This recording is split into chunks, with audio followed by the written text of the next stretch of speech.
ಈ ಥರ ಬಳ್ಳಿ ಸತ್ತೋಗ್ಬಿಡುತ್ತೆ ನಿಮಗೆ 50ನೇ ದಿನಗಳಲ್ಲಿ.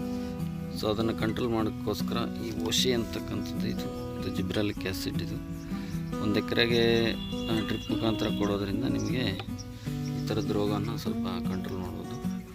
ಇದು ಬೇರು ಕೊಳೆಯೋದನ್ನು ನಿಲ್ಲಿಸುತ್ತೆ. ಈ 50 ದಿನದ ಟೈಮಲ್ಲಿ ಎಕ್ಸಸ್ ಆಫ್ ನೀರು ಕೊಡೋದ್ರಿಂದ ಕೊಳೆ ರೋಗನ ಬರ್ಬೋದು ಈ ಕಲ್ಲಂಗಡಿ ಕೃಷಿಲಿ. ಸೊ ಅದಕ್ಕೋಸ್ಕರ ಈ ಜಿಬ್ರಾಲಿಕ್ ಆ್ಯಸಿಡ್ ಕೊಡೋದ್ರಿಂದ ಸ್ವಲ್ಪ ಕಂಟ್ರೋಲಿಗೆ ಬರುತ್ತೆ. ನೋಡಿ ಇದು ಯಾವ ಥರ ಬಳ್ಳಿ ಒಣಗೋಗ್ಬಿಟ್ಟಿದೆ.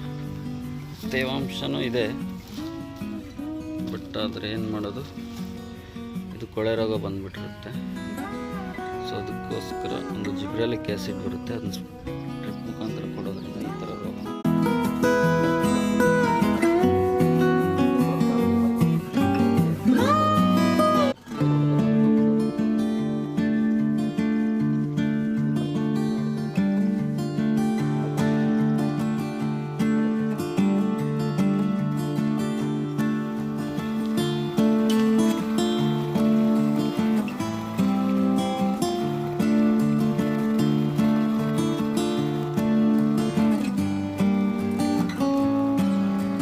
ನಮಗೆ ಅರ್ಧ ಲೀಟ್ರ್ನಷ್ಟು ಹಾಕಿದ್ವಿ.